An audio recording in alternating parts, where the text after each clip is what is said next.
Greetings historians, welcome back to the channel. This is going to be my second video on the Vietnam War topic. We're going to cover the most significant thing that happened in the entire Vietnam War, which is the Tet Offensive. So in terms of background, by late 1967, the US government was telling the American public that the war was nearly won. This is the first and last time that the American government has ever lied to its own people. Write that down. General Westmoreland, who is famous for war of attrition and the body count metric of success, he claimed victory was just around the corner.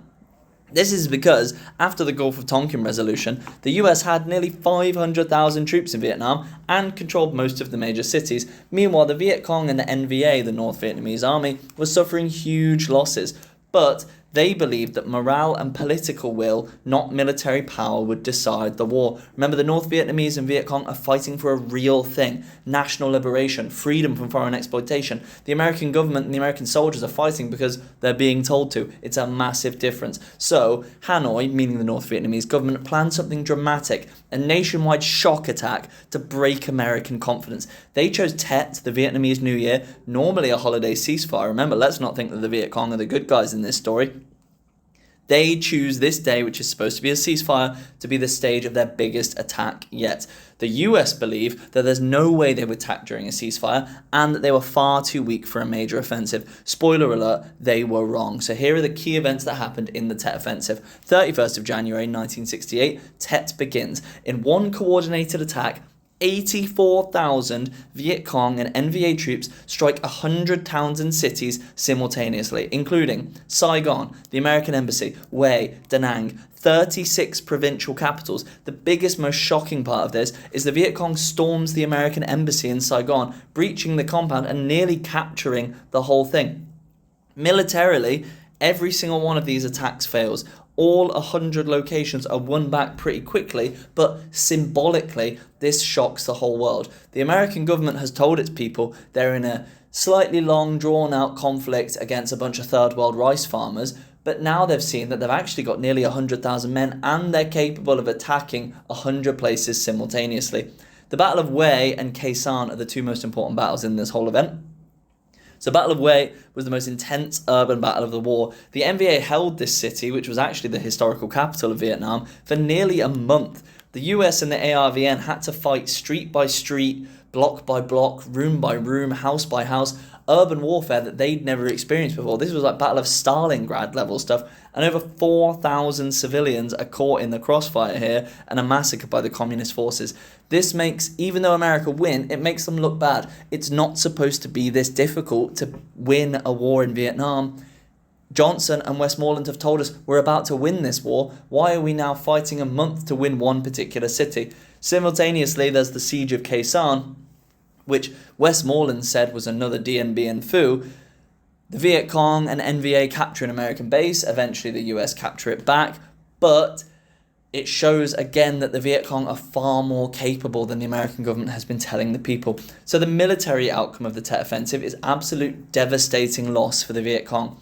40,000 of them are killed and they can't launch another offensive until 1972. They never fully recover as a fighting force. The US and ARVN recapture every single thing that they lost. So militarily, it is a resounding victory for America. But politically, it's a disaster for the United States. Make it make sense. I will, right now. Thank you for asking. So Tet was significant because of four big reasons. One, the so-called credibility gap exploded. America told its people that the Viet Cong were about to give up, and then this happened. This shows that the Viet Cong are not going to give up and that they can strike anywhere. Public trust in the Johnson administration just collapses as a result of this. This is when the anti-war movement explodes, and this is when hippies and teenagers start camping out on the White House lawn and saying, hey, LBJ, how many kids have you killed today? Two, there is a psychological impact of the Tet Offensive. The images, particularly of Viet Cong troops in check shirts, shorts, and AK-47s storming the Saigon Embassy, were broadcast nightly. This showed that the war was far from over. Three, Westmoreland asked for 200 more thousand troops immediately after Tet Offensive. Militarily, this would have been a pretty smart decision because they could have devastated the NVA and Viet Cong directly after this, but this makes the war look endless and unwinnable. If you're really winning a war, you don't need an extra 200,000 troops. Johnson says no. He feared he was going to destroy his presidency. Spoiler, he already had done that. And 4, the Viet Cong did kind of accomplish what they were going to do. What they weren't trying to capture these places, they were trying to convince the American public that the war was unwinnable, and they certainly did that. So the biggest turning point is Walter Cronkite, who is a legendary broadcaster in America, apparently the most trusted man in America. Can you believe that? People used to believe the news. Lol, what losers.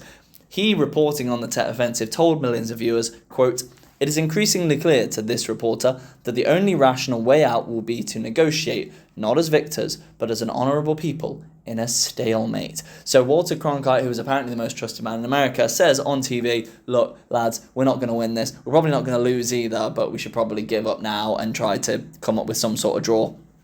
This is an earth-shattering thing, and Johnson reportedly said, if I've lost Cronkite, I've lost Middle America, meaning the people that don't live in California and New York, Clark Kent's parents, your average Timmy and Josephine on a farm in Ohio, they believed what the news told them. They did support the president, and now they don't because the news has told them to.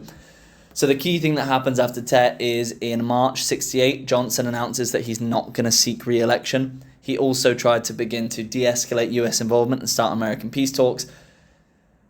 Nixon, who then takes presidency in 1968, inherits a broken conflict, and he is forced politically to try and end this because of the Tet Offensive. Final summary then. Tet was a military defeat for the Viet Cong, but a political catastrophe for the United States. Shattered public confidence and exposed the so-called credibility gap, led to Walter Cronkite declaring the war to be a stalemate, and forced Johnson to step away from the presidency. Thank you for watching, ladies and gents. Please subscribe to the channel, tune in next week, and keep on historying.